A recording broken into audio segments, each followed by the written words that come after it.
অষ্টম হিজরির একটা মর্মান্তিক ঘটনা আপনাদেরকে শোনাই।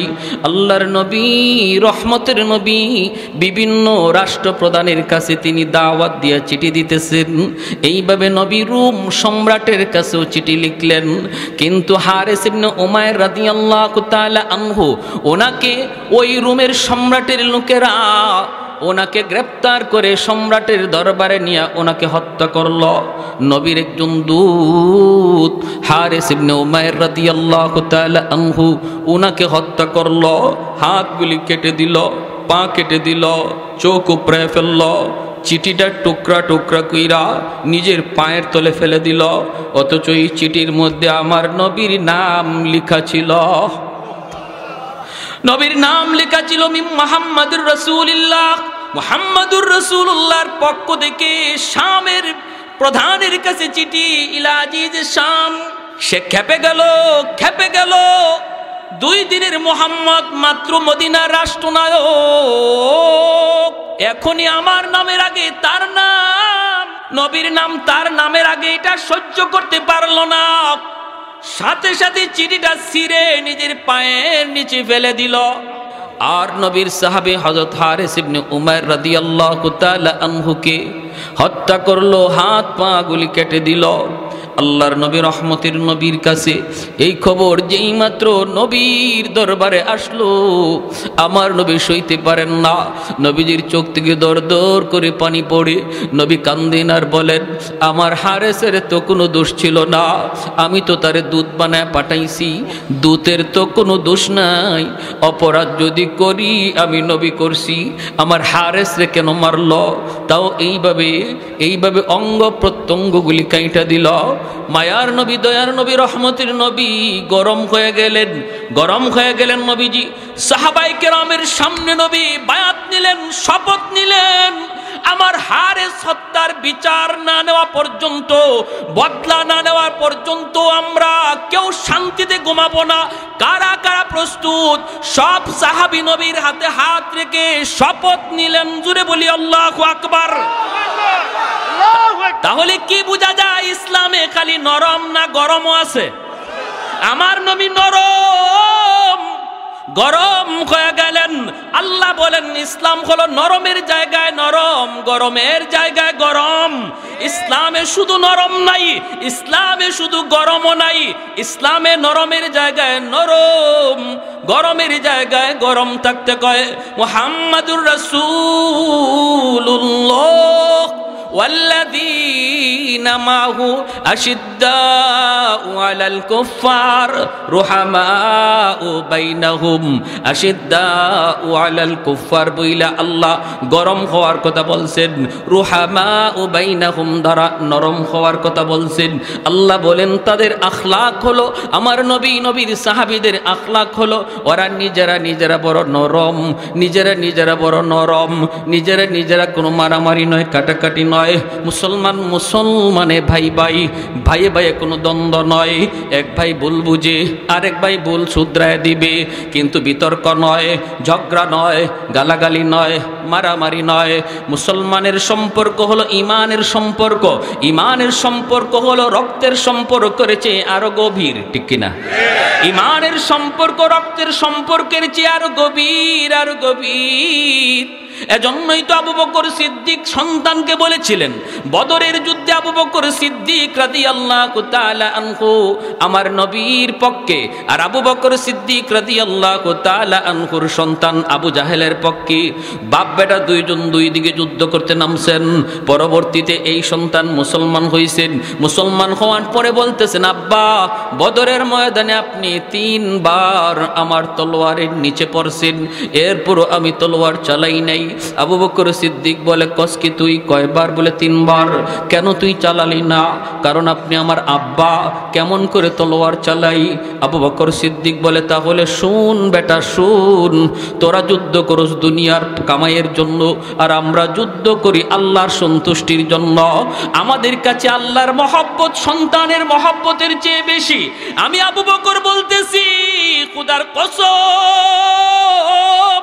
3 বার নয়, যদি 1 বার আমার তলোয়ারের সামনে পড়তি বাবা, আমি 2 টুকরা করে দিতাম। কারণ আমি আমার আল্লাহকে আমার সন্তানের চেয়ে বেশি ভালোবাসি, আমার দ্বীনকে ইসলামকে আমি আমার সন্তানের চেয়ে ভালোবাসি। আমি ইসলাম যতদিন মানবে এই সন্তান ততদিন মানব, ইসলাম মানবে না সে যদি সন্তানও হয় তারে সন্তান মানি না, বাপও হয় বাপ মানি না, ইসলাম মানে না যদি নেতা হয় নেতা মানি না। আওয়াজ দিয়ে জোরে বলেন। নেতা মানি ততক্ষণ যতক্ষণ ইসলাম মানে, নেত্রী মানে ততক্ষণ যতক্ষণ আল্লাহ রসুল মানে। আমি ততক্ষণ পর্যন্ত দল করি, দল যতক্ষণ ইসলাম মানে। যেদিন দল ইসলাম মানবে না দল করি না, যেদিন নেতা নেত্রী ইসলাম মানবে না আমার আল্লাহ রসুল নিয়ে কথা বলবে নেতা নেত্রী মানি না, এর নাম হলো মুসলমান। প্যারে হাজিরিন, এটা হলো রুল। মাল ইমান ইয়া রাসূলুল্লাহ ইযা সাররাতকা হাসানাতুকা ওয়া ইযা সাআতকা সাইয়্যাতুকা ফাআনতা মুমিন। নবী রুল বালাই দিলে স্কেল, এই স্কেল দিয়ে তুমি তোমার ইমান মাপো, ইমান আছে না নাই তুমি নিজে বুঝবা। ইসলামের পক্ষে কথা শুনলে যদি তোমার দিলে ভালো লাগে বুঝবা তোমার ইমান আছে, ইসলামের বিপক্ষে কথা শুনলে যদি মনে কষ্ট লাগে বুঝবা ইমান আছে। আর ইসলামের বিরুদ্ধে কথা শুনলে যদি তোমার কলিজায় ব্যথা না লাগে, কারণ যে বলছে সে তোমার বাপ, সে তোমার ভাই, সে তোমার বন্ধু, সে তোমার নেতা, সে তোমার নেত্রী, এজন্য তার কথায় তুমি ব্যথা পাইছো না। অথচ কথাটা আমার নবীরে হিট দিয়া কইছে, আমার আল্লাহরে হিট দিয়া কইছে, তারপরও তুমি তোমার অন্তরে ব্যথা লাগলো না। বুঝতে হবে কপালে নামাজ পইরা তুমি দাগ ফালাইতে পারো, কিন্তু আমার নবীর স্কেল বলে তোমার ইমান নাই, ইমান না। বছরে বছরে হজ করো, কোনো অসুবিধা নেই। দল বড় না ইসলাম বড়? আওয়াজ আসতে কোন জোরে কোন না কেন? দল বড় না ইসলাম বড়? আমরা কেউ কি কথা বলি আল্লাহ আমার মরণ যেন যেই দল করি দলের উপরে হয়? কেউ কথা কয় বিএনপির, কেউ কথা বলে আল্লাহ বিএনপি করতে করতে যেন মরি, আল্লাহ আওয়ামী লীগ করতে করতে যেন আওয়ামী লীগ নাম লইতে লইতে যেন মরি, এই কথা কেউ বলে? কি আল্লাহ মরণ যেন আমার ইমানের হালে হয়, ঠিক কিনা? তাহলে বোঝা গেল দল বড় না ইমান বড়? নেতা নেত্রী বলো না ইসলাম বড়? এর নাম হলো ইমান, এর নাম হলো। যদি এই ইমান নিয়ে তুমি যাইতে পারো রে যুবক, ত্রুটি তোমার থাকলেও নবী শাফাতের জন্য রেডি। এতটুকু নির্ভেজাল ইমান নিয়ে যদি যাইতে পারো রে যুবক, আমার নবী তোমার শাফাতের জন্য রেডি। ভেজাল কিছু নিয়ে যায় না। বাইরা বন্ধুরা জন্য বলতেছিলাম, ওই যে হারিস ইবনে উমাইর রাদিয়াল্লাহু তাআলা আনহু, মায়ার নবী খেপে গেলেন। নরম নবী, এত নরম দিলের নবী খেপে গেলেন। নবী খেপে বলতেছেন সাহাবীরা হাতে হাত রেখে শপথ নাও। সব সাহাবী শপথ নিলেন। আল্লাহ নবী বলতেছেন শুনেছি ওরা 2 লক্ষ মদিনা আক্রমণের জন্য আসতেছে, আমি 3000 সেনাবাহিনী প্রস্তুত করলাম। 3000-এর মধ্যে নবী বলেন 4 জন সেনাপতির নাম ঘোষণা করব, 3 জনের নাম বলবো, 4th জনের নাম বলবো না।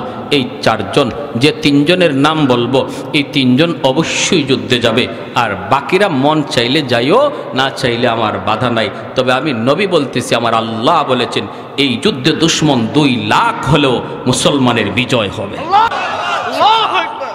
ভাইরা বন্ধুরা, আল্লাহ নবী বলেন আজকের যুদ্ধের প্রথম সেনাপতি হবে আমার কলিজার টুকরা সন্তান, নবীজির সন্তান, পালক পুত্র সন্তান যায়েদ ইবনে হারেসা।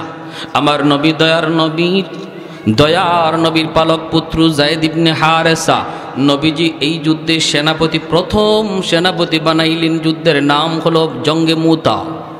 ইসলামের ইতিহাসের অনেক বড় এক যুদ্ধ, অনেক বড় এক যুদ্ধ।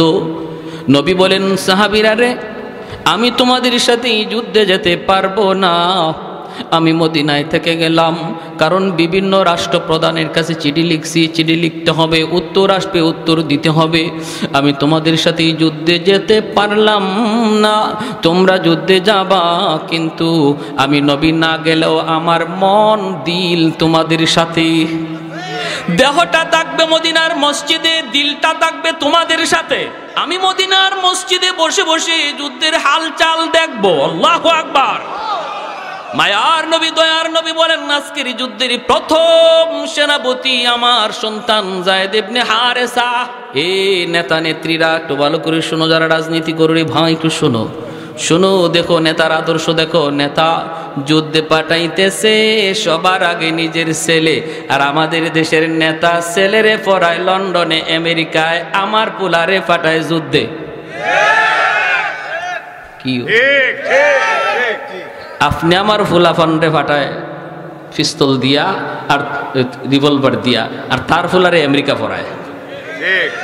আই রে বোকা, আমরা কেমন বোকা হইছি বুঝেন, কেমন ফাইছে আমরা রে বলদ। মায়ার নবী দয়ার নবী বলেন আমার পুত্র সর্বপ্রথম সেনাপতি। আল্লাহু আকবার কর। যায়েদ ইবনে হারেসা নবী যুদ্ধে প্রথম সেনাপতি ঘোষণা করলেন, আর নবী বলেন আমার ছেলে যায়েদ শহীদ হলে সেনাপতি হবে জাফর ইবনে আবি তালিব। নবী বলেন জাফর শহীদ হলে সেনাপতি হবে আব্দুল্লাহ ইবনে রাওয়াহা। নবী বলেন সেনাপতি হবে আব্দুল্লাহ ইবনে রাওয়াহা। তিনজন সেনাপতির নাম বললেন। এরপরে নবী বলেন আব্দুল্লাহ শহীদ হলে সেনাপতি হবে চতুর্থ একজন। তোমাদের পরামর্শে আমি তার নাম বললাম না, কিন্তু তার হাতেই বিজয় আসবে। আল্লাহু আকবার। সে হবে আল্লাহর তলোয়ার, আল্লাহর তলোয়ার। নবী বলেন সে হবে মালিকের তলোয়ার, নাম উপাধি হলো সাইফুল্লাহ। প্রথম তিনজন সেনাপতির নাম নবী ঘোষণা কইরা নবী শহীদ শব্দ লাগায় দিলেন। প্রথম সেনাপতি যায়েদ ইবনে হারেসা, শহীদ হলে জাফর ইবনে আবি তালিব, শহীদ হলে আব্দুল্লাহ ইবনে রাওয়াহা, শহীদ হলে একজন। তাহলে তিনজন শহীদ, তিনজন প্রথম সেনাপতি, তিনজন প্রথম কাতারের সেনাপতির নামের সাথে নবী শহীদ শব্দ যোগ কইরা নবী কদার ইঙ্গিত দিয়ে দিলেন এই তিনজন আজকের যুদ্ধে তারা শহীদ হয়ে যাবে। এমনকি ওই তিনজন তারা নিজেও বুঝে ফেলছেন, নবী আমার পরে যেহেতু আরেকজন সেনাপতির নাম ঘোষণা করেছেন, তাহলে এই যুদ্ধ থেকে আমি জীবিত আইতে পারবো না, এই যুদ্ধে আমি শহীদ হয়ে যাব। আমার পরে নবী আরেকজন সেনাপতির নাম ঘোষণা করেছেন, যার পরে আরেকজন সেনাপতির নাম ঘোষণা করেছেন। তিনি বুঝে গেছেন এই যুদ্ধে তিনি শহীদ হয়ে যাবেন। এরপরে মায়ার নবী দয়ার নবী বলতেছেন যাও পরিবারের কাছ থেকে বিদায় নিয়ে আসো। আমার নবী রহমতের নবী, মায়ার নবীও জানেন আজকের যুদ্ধে তার কলিজার টুকরা সন্তান যায়েদ ইবনে হারেসাকেও নবী চিরদিনের জন্য হারাইবে। যায়েদ ইবনে হারেসা কার কাছ থেকে বিদায় নিবে? কেউ তো নাই, মদিনায় কেউ নাই। যায়েদ ইবনে হারেসার মদিনায় আপন বলতে কেউ নাই, আছেন শুধু আমার মায়ার নবী আর একটা ছেলে, যেই ছেলের নাম হলো উসামা। বয়স হলো মাত্র 13 বৎসর। যায়েদ ইবনে হারেসার বাড়ি তো মক্কা মদিনা নয়, বাড়ি তো হলো ইয়ামেন। অতএব তার আত্মীয় স্বজন মক্কা মদিনায় কেউ ছিল না, বাপ মা কেউ মক্কা মদিনায় না। যায়েদ ইবনে হারেসার বয়স যখন 10 বছর, তখন তিনি ইয়ামেনে মার সাথে নানার বাড়িতে যাইতেছেন। ওই অবস্থায় রাস্তায় ডাকাত দলের হাতে তারা হামলার শিকার হলেন। ডাকাতেরা হামলা করে যা ছিল নিয়ে গেল, আর যায়েদ ইবনে হারেসা ছোট্ট বালকটারও তারা কিডন্যাপ করলো। ওনাকে নিয়ে তারা মক্কার উকাজ নামক বাজারে উঠাইল। তখন মানুষ বেচা কেনা হইতো, উকাজ নামক বাজারে উঠাইল, দাম ধরলো, আর ওই দাম অনুপাতে কিনলেন তাকে আম্মাজান খাদিজাতুল কুবরা রাদিয়াল্লাহু তাআলা আনহা। আম্মাজান খাদিজাতুল কুবরা রাদিয়াল্লাহু তাআলা আনহা যায়েদকে কিনে নিয়ে গেলেন। যায়েদ ইবনে হারেসা আম্মাজানের ঘরে গিয়া তিনি এইবার বুঝলেন যে মানুষের মাঝে মায়া আছে, দয়া আছে, দরদ আছে। এতদিন পর্যন্ত ডাকাতদের হাতে থাকতে তিনি বুঝেন না এই মানুষের দিলে যে মায়া আছে, দরদ আছে। মানুষ দেখলে যায়েদ ভয় পাইতো, ছোট্ট বালক মানুষ দেখলে ভয় পাইতো, মনে করতো মানুষ মানে হিংস্র জানোয়ারের চেয়ে আরো খারাপ। কিন্তু আম্মাজানের ঘরে গিয়ে তিনি শান্তি পাইলেন, মানুষের দরদ মায়া তিনি বুঝলেন। আম্মাজানের সাথে আমার নবীর বিবাহ হলো। এরপরে আম্মাজান যায়েদকে নবীকে হাদিয়া দিয়ে দিলেন। আল্লাহর নবীর কাছে চলে আসলেন যায়েদ ইবনে হারেসা। এখন তো আরো মহামানব দরদি নবীর ঘরে আসলেন, নবীর খেদমত করেন, নবীর গোলাম যায়েদ। আস্তে আস্তে বড় হইতেছেন, নবী মায়া করতেছেন, বড় হইতেছে। এই দিকে ইয়ামেনে তার বাবা তার মা পাগল পাগল। মা শুধু রাস্তায় রাস্তায় জায়েদ জায়েদ কয়া কান্দে, বাবা শুধু দেশ দেশে জায়েদ জায়েদ কয়া ঘোরে। ওই অবস্থায় পাগলের মতো মা বাবা, আর কোনো সন্তান নাই, একমাত্র জায়েদ। মক্কায় কিছু মানুষ ইয়ামান থেকে আসলো হজ করার জন্য। আল্লাহ নবীর সাথে জায়েদকে দেখেই তারা চিনে ফেলেছে, এই ছেলেটা তো আমাদের জায়েদের মতো মনে হয়, যাকে তার মা দীর্ঘদিন আগে হারাইছিল, কয়েক বছর আগে হারাইছে, ডাকাতের হাতে অপহরণ হয়েছে। আমাদের জায়েদেই তো, আমাদের জায়েদেই তো। ইয়ামেনের লোকগুলি তারা বাড়িতে যাওয়ার পর জায়েদের আব্বাকে যায় জানাইলো, তোমার সন্তান জায়েদকে আমরা পাইছি বলে। কোথায়? মক্কায় মুহাম্মদের কাছে।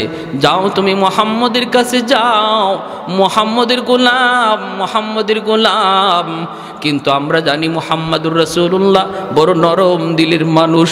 যদি তোমরা যায় বলো আমাদের ছেলেটা ডাকাতের হাতে অপহরণ হয়েছিল, সব কিছু খুলে বলবা, দেখবা মুহাম্মদ তোমাদের সন্তানকে তোমাদের কুলি ফিরাইয়া দিবে।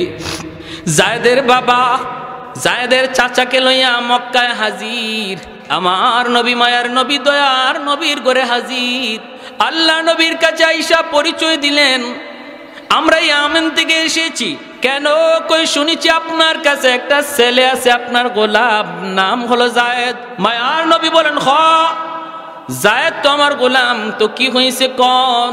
তখনই জায়েদের বাবার চোখ থেকে টলটলায় পানি পড়ে, কারণ যেই বাবার সন্তান হারাইছে সে জানে সন্তান হারানোর ব্যথা কত কষ্টের। যেই মার সন্তান হারাইছে সেই মা জানে সন্তান হারানোর ব্যথা কত কষ্টের। মরে যাওয়াটা এত কষ্ট নয়, হারায়া যাওয়া যত কষ্ট। মরে যাওয়াটা এত কষ্টের নয়, হারায়া যাওয়া যত কষ্টের। কারণ সর্বদা সর্বক্ষণ মার অন্তরে শুধু জ্বালা, হায় রে আমার ছেলেটা, আমার মেয়েটা এখন কোথায় আছে, কোন জায়গায় আছে, কোন অবস্থা আছে, কি করতেছে। ভাইরা বন্ধুরা, জায়েদের আব্বা যখন হাও মাও করে কান্দা দিছে আর বলতেছে, নবী গো, জায়েদ আমার সন্তান, একমাত্র সন্তান হারাইছি, ডাকাতের হাতে অপহরণ হয়েছিল। এরপরে মা পাগল, আমি বাবা পাগল, এখন শুধু রাস্তায় রাস্তায় ঘুরি। খবর পাইলাম আপনার কাছে, চলে আসলাম। এই যে অনেকগুলি হাদিয়া আনছি, অনেকগুলা স্বর্ণ মুদ্রা নিয়ে আসছি, আমার সন্তানটারে ফিরাইয়া দেন, মার কোলে সন্তানটারে ফিরাইয়া দিন, লাগে আপনি পয়সা নেন। আল্লাহর নবী তখন বলতেছেন, একটু থামুন, পয়সা লাগবে না, পয়সা লাগবে না।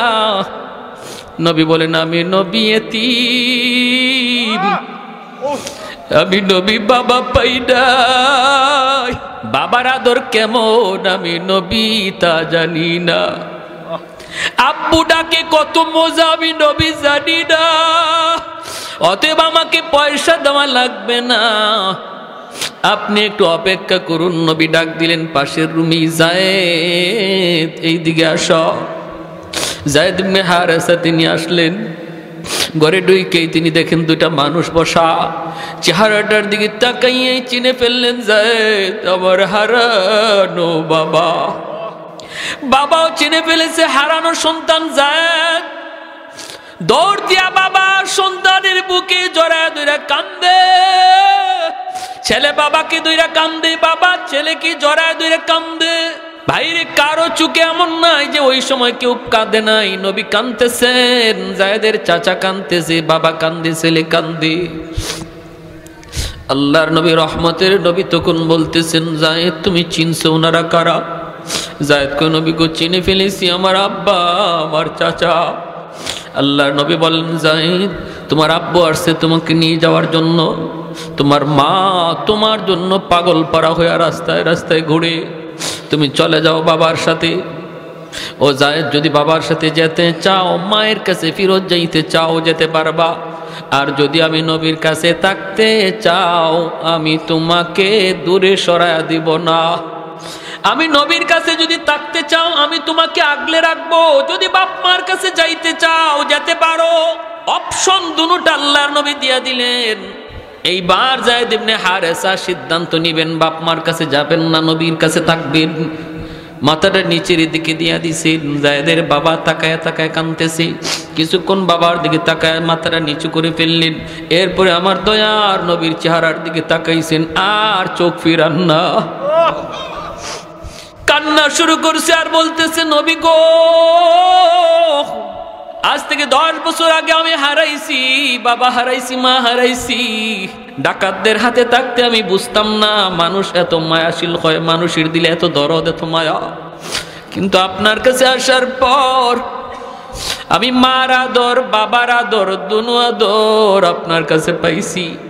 আমার বাবার আদর, মায়ের আদর দুটোটা পাইছি গো নবী।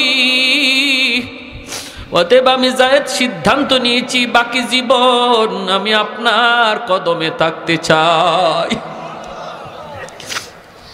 আমি আপনার কদমে থাকতে চাই, আপনার কাছে থাকতে চাই। আল্লাহ নবীর সাথে সাথে যায়েদকে বুকে জড়ায় নিলেন, কারণ আমার নবীর মনের ইচ্ছাও ছিল এটা। নবী বুকে জড়ায় নিলেন আর বলতেছেন, চলো। কয়া নবী টান দিয়া মসজিদ ঘর থেকে বের হইয়া এক দৌড়ে নবী সাফা পাহাড়ের উপরে এসে উঠলেন। ওইটা নবী আরবের মানুষকে, মক্কার মানুষকে নাইকে বলেন, রে মক্কার মানুষ, দেখো, শুনো শুনো, এতদিন পর্যন্ত তোমরা জানতা যায়েদ আমার গোলাম, আজ তোমাদেরকে সাক্ষী রেখে বললাম যায়েদ আজকে থেকে আজাদ। এতদিন পর্যন্ত তোমরা জানতা যায়েদ আমার গোলাম, আজ থেকে যায়েদ শুধু গোলাম নয়, যেই যায়েদ মা পাইয়া বাবা পাইয়াও বাপ মার কাছে যায় না, আমি নবীর কাছে থাকে, আজ থেকে যায়েদ হলো আমার সন্তান। আর একটু জোরে সুবহানাল্লাহ। कौनैन मुख्तार खुदा तुमको बनाया, उम्मत का निगाहबान खुदा तुमको बनाया। तकबीर में कलमा में नमाजों में यज़ा में है नाम इलाही से मिला नाम मोहम्मद, है नाम इलाही से मिला नाम मोहम्मद। महबूब ने कहा सल्ले अला नाम मोहम्मद, आको की जिया दिल की जिला नाम मोहम्मद, आको की जिया दिल की जिला नाम मोहम्मद। फरमाते ही आदम को मुझे खुल्द तरी में लकहा हुआ तू बाब मिला नाम मोहम्मद, लकहा हुआ तू बाब मिला नाम मोहम्मद। একটু জোরে সুরে আল্লাহু আকবার। ওই যায়েদ ইবনে হারেসাকে মায়ার নবী যুদ্ধের প্রথম সেনাপতি বানাইলেন। কোন যুদ্ধের প্রথম সেনাপতি বানাইলেন ভাইরা আমার। এরপরে হইল কি, নবী বলতেছেন দ্বিতীয় নম্বর, যায়েদ ইবনে হারেসা নবীর কাছ থেকে বিদায় নিলেন। নবীজির কাছ থেকে বিদায় নিয়ে এইবার আল্লাহর নবীর কাছ থেকে বিদায় নিয়ে ছেলের উসামার কাছে গেলেন। যাইয়া উসামার কাছে যাইয়া বলতেছেন, 13 বৎসরের বালক উসামা ডাক দেয়া বলতেছেন, বাবা, এই দুনিয়ায় তুমি ছাড়া আর নবী ছাড়া কেউ নাই। নবীর কাছ থেকে বিদায় নিয়েছি, বাবা তুমি বাবাকে বিদায় দাও। 13 বছরের বালকের কাছ থেকে তিনি বিদায় নিতেছেন। উসামা কাঁদতেছেন আর বাবা বলতেছে, বাবারে, যদি কোনোদিন বাবার কথা ইয়াদ হয়, শামের রাস্তার আশেপাশে বাবার কবর খুঁজে নিও। সাহাবায়ে কেরাম কিভাবে নিজের কবরগুলা কোথায় বানাইছেন, সোয়া লক্ষ সাহাবী বিদায় হজের বাসন, অথচ 10,000 সাহাবীর লাশ, 10,000 সাহাবীর কবর মক্কা মদিনায় পাওয়া যায়। 1 লক্ষের উপরে সাহাবায়ে কেরামের কবর নিজের দেশে নাই, পৃথিবীর দিক দিগন্তে পড়ে আছে। বাইরে বন্ধুরা, ছেলেকে বাবা বলতেছে, বাবা, ছোট্ট ছেলেকে বলতেছে, বাবা, কোনোদিন যদি বাবার কথা ইয়াদ হয়, শামের রাস্তার আশেপাশে বাবার কবর খুঁজে নিও। কারণ বাবা জানে এই যুদ্ধ থেকে বাবা জীবিত ফিরবে না, কারণ নামের শেষে নবী শহীদ শব্দ লাগায় দিছে। জাফর ইবনে আবি তালিব বিদায় নিতে বাড়িতে গেলেন, যা দেখেন বিবি কোরআন তিলাওয়াত করেন। ছোট্ট 2টা বালক, মোহাম্মদ আব্দুল্লাহ 4 বছর 6 বছরের 2টা বালক মার পাশে বসে বসে নিরিবিলি মার কোরআন তেলাওয়াত শুনতেছে। জাফর ইবনে আবি তালিব পাশে যায় দাঁড়ায় বলতেছে, বিবি গো একটু সময়ের জন্য কোরআন তেলাওয়াত বন্ধ করো গো বিবি। বিবি বন্ধ করছে। এরপরে তিনি বলেন, বিবি, নবী আমাকে আজকের যুদ্ধের 2 নম্বর সেনাপতি ঘোষণা করেছেন। বিবি গো বিদায় দাও, হয়তো আর কোনোদিন দেখা হবে না। আল্লাহর তৈরি জান্নাতে তোমার সাথে আল্লাহ সাক্ষাৎ করাবে। ও বিবি, আমি শহীদ হয়ে গেলে আমার 2টি এতিম বাচ্চারে লালন পালন কইরো। আমার 2টি এতিম বাচ্চা তোমার আমানতে দিয়ে গেলাম, তাদের লালন পালন কইরো। তখনই বিবি বুঝে গেছে। বিবি কয়, স্বামী গ, যুদ্ধে যাইতেছো যাও, কিন্তু আমি নবীর জবানে শুনেছি যুদ্ধে যাওয়ার আগে দোয়া করলে আল্লাহর দরবারে দোয়া কবুল হয়। আমি একটু দোয়া করব, তুমি শুধু আমার সাথে আমিন আমিন বলবা। জাফর ইবনে আবি তালিব বলে, ঠিক আছে, তুমি মুনাজাত করো। বিবি হাত উঠাইছেন মুনাজাতের জন্য। 1 নম্বর দোয়াটাই করছেন, আল্লাহ আজকের যুদ্ধে তুমি মুসলমানদের বিজয় দান করিও। জাফর ইবনে আবি তালিব বলেন, আমিন। বিবি সাহেব দোয়া করে স্বামী আমিন বলে। সুবহানাল্লাহ, জোরে কোন। এ মুসলমানের ঘর কিভাবে সাজাইবা একটু খেয়াল করো রে যুবক। ও মুসলমান, ঘরটা কেমন করে সাজাইবা একটু খেয়াল করো। আজকে স্বামী নামাজ পড়ে, স্ত্রী নামাজ পড়ে না। আজকে বাবা নামাজ পড়ে, সন্তান নামাজ পড়ে না, এমন আসেনি না নাই? জোরে কর না। না, দেখো আমার নবীর যুগের ইতিহাস দেখো। বিবি যদি ফজরের সময় আগে উঠছে, স্বামীকে আগে তারপরে ঘুম থেকে জাগাইছে। স্বামী যদি আগে উঠছে, বিবিকে ঘুম থেকে জাগাইছে। বাবা যদি উঠছে, সন্তানকে ঘুম থেকে জাগাইছে। কিন্তু আজকে আমরা কি, আমি আমাকে বাঁচার জন্য পাগল, কিন্তু সন্তানের ফিকির নাই, পরিবারের ফিকির নাই। আল্লাহ বলে, কু আনফুসাকুম ওয়া আহলিকুম নারা, নিজে শুধু নয় পরিবারকেও বাঁচাও। 2 নম্বর দোয়া করে, মালিক এই যুদ্ধে দুশ্মন হাজারেরও নয়, লক্ষের উপরে, মুসলমান সংখ্যায় কম, তুমি মুসলমানের মনোবল বাড়ায় দিও। জাফর ইবনে আবি তালিব বলেন, আমিন। 3 নাম্বার দোয়া করতেছি, বিবি আল্লাহ আমার ছোট 2টা বাচ্চা, আল্লাহ আমার ছোট 2টা বাচ্চা, এই বাচ্চার মুখের দিকে তাকাইয়া আল্লাহ আমার স্বামীরে তার বাচ্চাদের কাছে তুমি জীবিত ফিরিয়ে দিও। সাথে সাথে জাফর ইবনে আবি তালিব আমিন বলা দূরের কথা, হাতটা নামায়া ফেলছেন। তলোয়ারের বাট দিয়ে বিবির হাতটা আস্তে করে নামায়া দিতেছেন। বিবি গো, হাতটা নামাওয়ার মুনাজাত লাগবে না। তোমার 3টা দোয়ার 2টা দোয়া আল্লাহর কাছে কবুল হবে, 3 নাম্বার দোয়া কোনোদিন কবুল হবে না। কারণ আমার মায়ার নবী জবান দিয়ে আমার পরে আরেকজন সেনাপতির নাম বলেছেন, আমার পরে আরেকজন সেনাপতির নাম নবী ঘোষণা করেছেন। এতেই বোঝা যায় এই যুদ্ধে আমি আর জীবিত ফিরব না।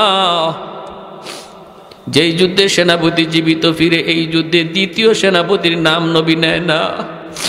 ভাইরা বন্ধুরা, এই বইলা জাফর আর কথা বাড়াইলেন না। বিবির কাছ থেকে বিদায় নিয়ে বের হয়ে যাবেন। এমনি 4 বছরের বাচ্চাটা আব্দুল্লাহ বাবার হাতে ধরছে, বাবার জামা ধরে কয়, আব্বু সামনে ঈদ আসতেছে, বন্ধু বান্ধবদের অনেকেরই দেখলাম তাদের বাবা মা নতুন কাপড় কিনে দিছে, আব্বু তুমি বুঝি বাজারে যাইতেছো আমাদের জন্য ঈদের কাপড় কিনবা? জাফর আকাশের দিকে মুখটা উঠাইয়া চোখের পানিটা মুছে বাচ্চারে বুঝাইতে দেন না, জবাব দিলেন না, শুধু এতটুকু বুঝলেন, মালিক আমার অবুঝ বাচ্চাটারে তুমি বুঝতিও, আমার ভাষায় কোনো বুঝ নাই। এই বলে চলে গেলেন। 3 নাম্বার সেনাপতি আব্দুল্লাহ ইবনে রাওয়াহা মাত্র বিয়ে করেছেন, নতুন বিবির সাথে এখনো বাসরঘর হয় নাই। ওই অবস্থায় ডাক এসেছে মদিনা থেকে, মদিনার মসজিদে নববী থেকে। যাইয়ে খবর পেলেন 3 নাম্বার সেনাপতি। আবার তারপরে আরেকজন সেনাপতিও নবী বলেছেন, আব্দুল্লাহ ইবনে রাওয়াহা, তিনিও বুঝলেন এই যুদ্ধে তিনি শহীদ, জীবিত ফিরবেন না। অথচ বিয়ে করেছেন, নতুন বিবির চেহারাটা পর্যন্ত এখনো দেখেন নাই। ঘোড়ার পিঠে সওয়ার এ যুবক, দিলটা নরম করে কিছু কথাগুলি শুনো। আজকে তোমার কারণে আমার কারণে যে ইসলামের ক্ষতি হয়ে যায়, কিয়ামতের ময়দানে এই সাহাবীদের সামনে কেমন করে মুখ দেখাইবা? তাদের সামনে কেমন করে মুখ দেখাইবা? ঘোড়ার পিঠে সওয়ার হইয়া আব্দুল্লাহ ইবনে রাওয়াহা দরজার পাশে যাইয়া ঘরে না ডুইকা আওয়াজ দিতেছেন, বিবি আজকের যুদ্ধে তোমার স্বামী 3 নম্বর সেনাপতি, বিবি গো অনুমতি দাও, যুদ্ধে যাবার অনুমতি দাও। বিবি বলতেছে, স্বামী গো একটা বারের জন্য তুমি শুধু আন্দরের ভিতরে আসো, আমি তোমার চেহারাটা এক নজর দেখব, যেন কিয়ামতের ময়দানে চেহারা দেখা স্বামীকে চিনতে পারি। আব্দুল্লাহ ইবনে রাওয়াহা কয়, না গো বিবি না, আমি ভিতরে ঢুকবো না। দেখেন পর্দা কতটুকু। বিবি তো ওই সময় ঘর থেকে বের হইলেই তিনি দেখতে পারতেন স্বামীরে, কিন্তু পর্দা লঙ্ঘন হবে বিদায় আন্দরের ভিতর থেকে বের হয় নাই। আমার এই এলাকার মা বোনের একটু দিলটা নরম করে কথাগুলি শোনো, কথাগুলি শোনো। নবীর যুগের মহিলাদের ভিতরে পর্দার কি পরিমাণ গুরুত্ব ছিল। আব্দুল্লাহ ইবনে রাওয়াহা কয়, না না, আমি ঘরে ঢুকবো না গো বিবি, তোমার চেহারা যদি আমি দেখি, আমি শুনেছি তুমি মদিনার সবচেয়ে সুন্দরী নারী, আরবের ভিতরে তুমি অনেক সুন্দরী, তোমার চেহারাটা যদি আমি দেখি, যুদ্ধের ময়দানে তোমার মায়াবী চেহারা আমার চোখের সামনে ভেসে উঠতে পারে। যদি চেহারা ভেসে উঠে যুদ্ধ করতে আমার ব্যাঘাত ঘটবে। না গো বিবি, আমি দেখতে পারলাম না।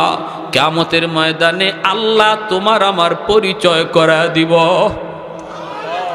জান্নাতে পরিচয় হবে পরিচয়। এই বইলে তিনি রওনা দিয়ে দিলেন, বাইরা যুদ্ধে চলে গেলেন 3 জন সেনাপতি। এইদিকে আমার নবী মসজিদে নববীতে, মায়ার নবী তিনি তো মসজিদে নববীতে বসে যুদ্ধের হালচাল দেখতেছেন। টিভির পর্দার মতো আল্লাহ যুদ্ধের চিত্রটা নবীর সামনে তুলে ধরেছেন। যেরকম সুবহানাল্লাহ।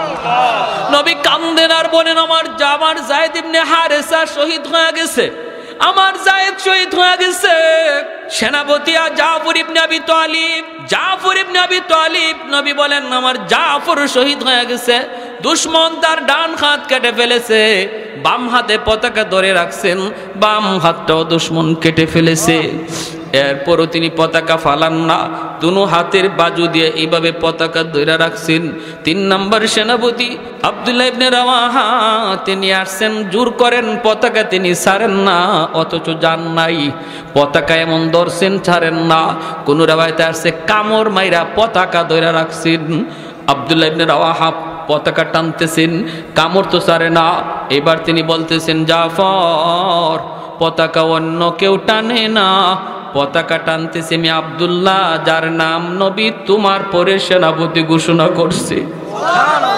বলা মাত্রই কামড়টা ছেড়ে দিয়েছেন, পতাকা হাতে নিছেন, যুদ্ধ করে করে শহীদ হয়ে গেলেন।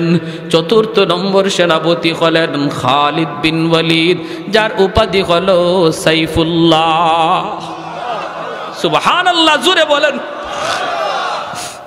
সেই খালিদ বিন ওয়ালিদের হাতে ইসলামের বিজয় আসলো। কিভাবে আসলো? কম কথা শেষ করে দিব। শুধু একটা আবদার আপনাদের কাছে, এতটুকু ত্যাগ, এতটুকু কোরবানি যে সাহাবায়ে কেরাম দ্বীনের জন্য করছেন, আমাদেরও কিছু কোরবানির যদি সময় আসে, প্রয়োজন পড়ে, কারা কারা প্রস্তুত আছে? আল্লাহ তুমি প্রতিটা হাতকে কবুল করে একটা নারায় লাগান।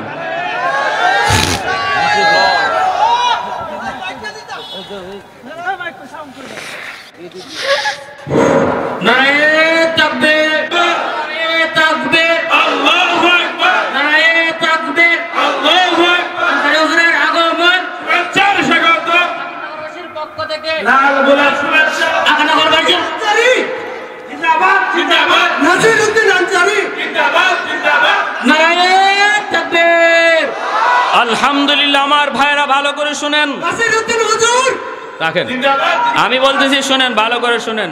ইসলামের জন্য, দ্বীনের জন্য সাহাবায়ে কেরামের যে কোরবানির ইতিহাস আমরা শুনলাম, দিলের মধ্যে চোট লাগছে না লাগছে না? ভাইরা আমার, আজ আমাদের কারো অবহেলার কারণে যদি ইসলামের কোনো ক্ষতি হয়, সে জাফর ইবনে আবি তালিব, আব্দুল্লাহ ইবনে রাওয়াহা, হারিস, যায়েদ ইবনে হারেসার সামনে কিয়ামতের ময়দানে আমাকে জবাব দেওয়া লাগবে। ঠিক কিনা? জোরে বলেন। জবাব দেওয়া লাগবে। উলামায়ে কেরাম কখনো খামোখাই রাগ করে না, গুসা করে না। উলামায়ে কেরাম কখনো অযথাই ময়দানে নামে না। উলামায়ে কেরাম নবীর হাদিস পড়ানোতে নিয়ে আসছে, উলামায়ে কেরাম দ্বীনের কাজে ব্যস্ত আছে, উলামায়ে কেরাম দ্বীন নিয়ে ব্যস্ত। কিন্তু যদি কখনো উলামায়ে কেরাম ময়দানে নামে বুঝতে হবে এটা সবার ইমানি দায়িত্ব। আরে হাজিরিন, আমরা বলি তোমরা তোমাদের দায়িত্ব চালাও, তোমরা তোমাদের পদে আসো, আমাদের কোনো মাথা ব্যথা নাই। তুমি মেজর মেজরগিরি করো, তুমি ডাক্তার ডাক্তারি করো, তুমি ইঞ্জিনিয়ার ইঞ্জিনিয়ারি করো, তোমাদের বিষয় নিয়ে আমাদের কোনো মাথা ব্যথা নাই। কোনো আলেম মেজরের সাথে টক্কর দিতে যায়ও না, কোনো ডাক্তারের সাথে কোনো আলেম ডাক্তারি বিদ্যা নিয়ে তর্কতে যায়ও না, কোনো ইঞ্জিনিয়ারের সাথে কোনো আলেম টক্করে যায়ও না। তুমি কেন আলেমদের সাথে টক্কর দিতে আসো?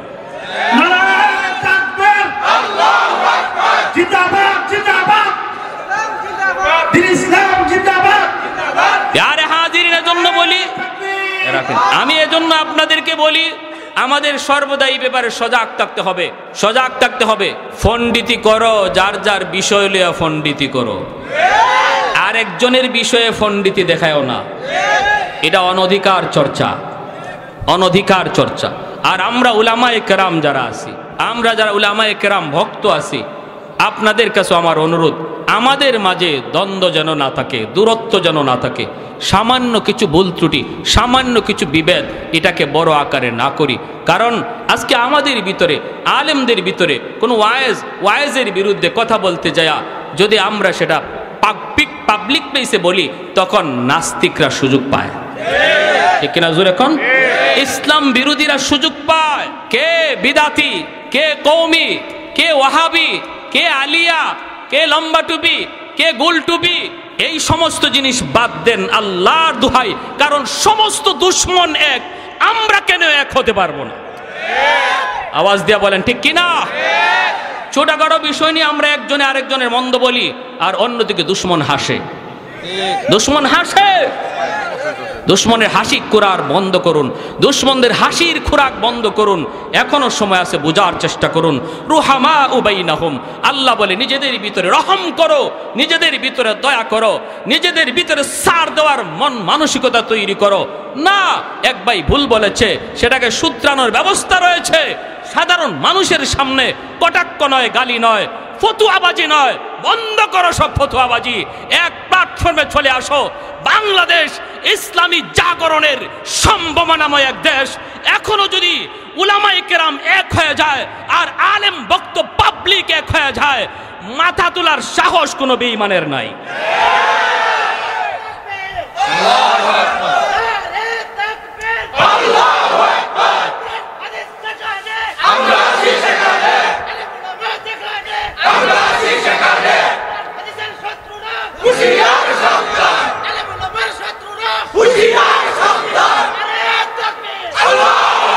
মাশাআল্লাহ, আমার ভাইয়েরা বন্ধুরা, এই মসজিদের জন্য আমি আপনাদের কাছে একটু কুরবানি, এরপরে ঘটনাটা শেষ করে মোনাজাত দিয়ে দিব ইনশাআল্লাহ।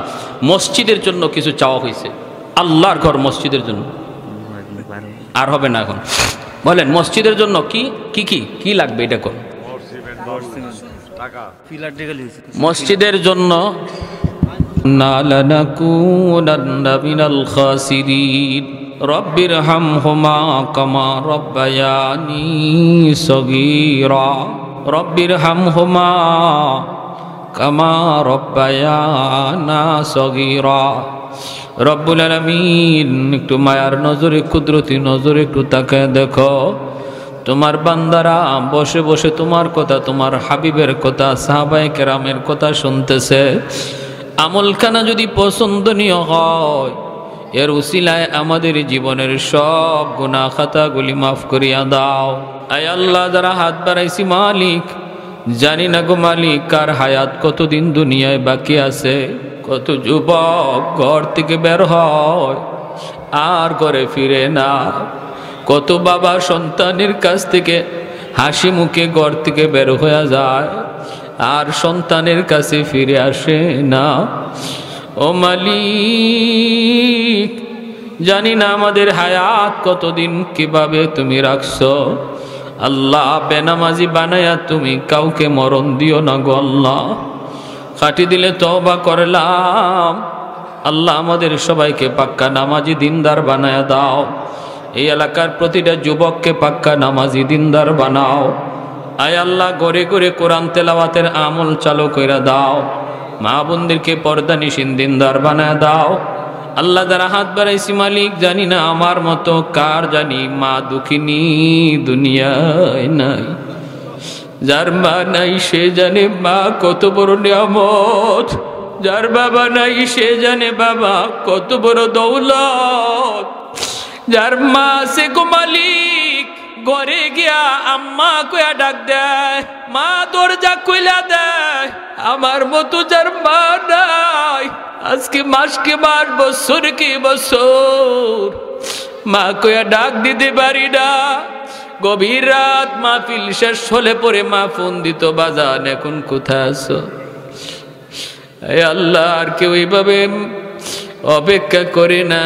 গভীর রাতে যাও দেখতাম মার রুমের এখনো লাইট জ্বলে। ও মালিক, এখনো কত মা সন্তান শহর থেকে রওনা দিছে, শোনার পরে মা দুঃখিনী ঘুমায় না। সারাটা রাত জায়গা জায়গা সন্তানের অপেক্ষা করে। সবাই ঘুমায় গেল, মা ঘুমাইতে পারে না। এমনও মা যারা হারাইছে গো আল্লাহ, কবরে আযাব দিও না, আযাব দিও না। মারে তুমি কবরে মাইরো না। যে মা 10 মাস 10 দিন পেটে রাখলো, শীতের দিনে প্রস্রাব করে বিছানা ভিজায় দিছি, মা ভিজা বিছানায় শুইয়া আমাকে বুকে রাইখা রাতটা কাটায় দিছি। কত রাত মার পেটে তাইকা লাথি মারছি, মা সারা রাত বুয়া বুয়া কান্দে কান্দে কাটাইছে। খাইতেছে মা, আমি পেটে লাথি মারছি, পেটে শুয়া পেটে তাইকা মার খানা বদ্ধ হয়ে গেছে। পাশে রুবে আবা কাঁদে। আব্বা জিকে, কি গো তুমি খাইলা না কেন, চলে আসছো, কি হইছে? তখনও মা বাবারে কয় না, তোমার সন্তান আমারে লাথি মারছে। চোখের পানিটা ফলাইয়া কয়, কিছু হয় নাই, তুমি যাও। এমন সন্তান আজকে চোখের পানি জড়াইয়া তোমার দরবারে কান্দে গো মালিক। মারে তুমি কবরে মাইরো না, আযাব দিও না। আল্লাহ তোমার হাবিব বলেছে, সন্তানের চোখের পানির উসিলায় তুমি বাপ মার কবরের আযাব মাফ করো। একটু মায়ার নজরে তাকাও। ওই আগানগর মাহফিলে কত যুবক, কত সন্তান চোখের পানিটা জড়ায় জড়ায় মাল লাগি কাঁদতেছে। ও মাওলাই কারীম, যেই বাবা খাইতে বসছে আমি পাশে যায় দাঁড়াই, বাবা নিজের মুখের লোকমা আমার মুখে তুইলা দিছে। বাবা ঘর বানায় দিয়া গেল, আমার মাথার উপরে লাইট জ্বলে, ফ্যান ঘুরে, কিন্তু বাবা যেই ঘরে শুয়ে আছে আলো নাই, বাতাস নাই, কীট পতঙ্গের ঘর, সাপ বিচ্ছুর ঘর, একাকী থাকার ঘর, অন্ধকার ঘর।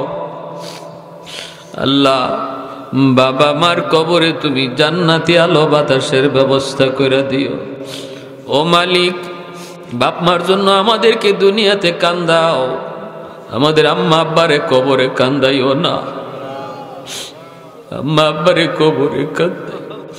কত সন্তান মার কবরে পাশ দিয়ে চইলা যায়, একটু মার কথা ইয়াদ করে না।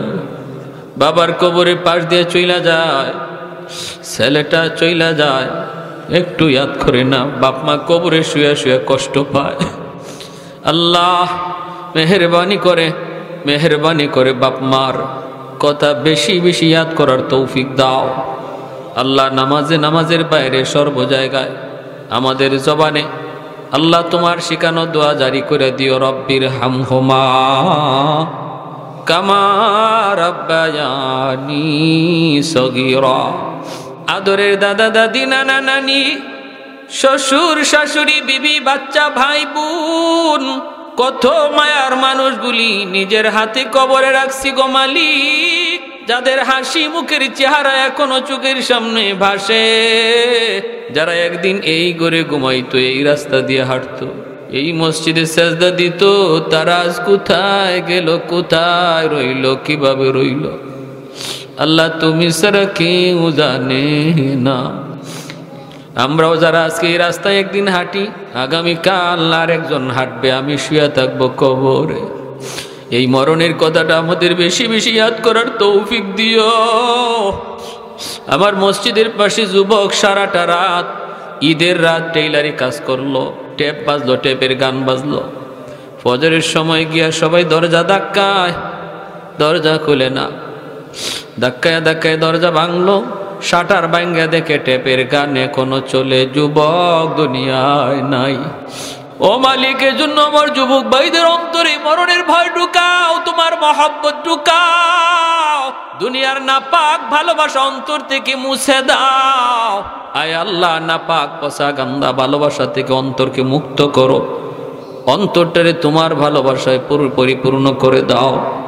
আয় আল্লাহ, এই এলাকার যত মুমিন মুমিনা ডাইনে বামে সামনে পিছনে কবরে শায়িত, এই মাহফিলের খাতিরে প্রত্যেকের কবরকে জান্নাতের বাগিচা বানায় দাও। এই মাহফিলখানাকে কবুল করো, প্রতি বৎসর যেন তা করতে পারে। আল্লাহ, সব ধরনের বাধা বিপত্তি কুদরতি হাতে তুমি দূর করো। আয় আল্লাহ, যুবকগুলিকে মাহফিলের দিকে আগায় আসার তৌফিক দান করো, এর উসিলায় তাদেরকে ইসলামের সৈনিক বানাও।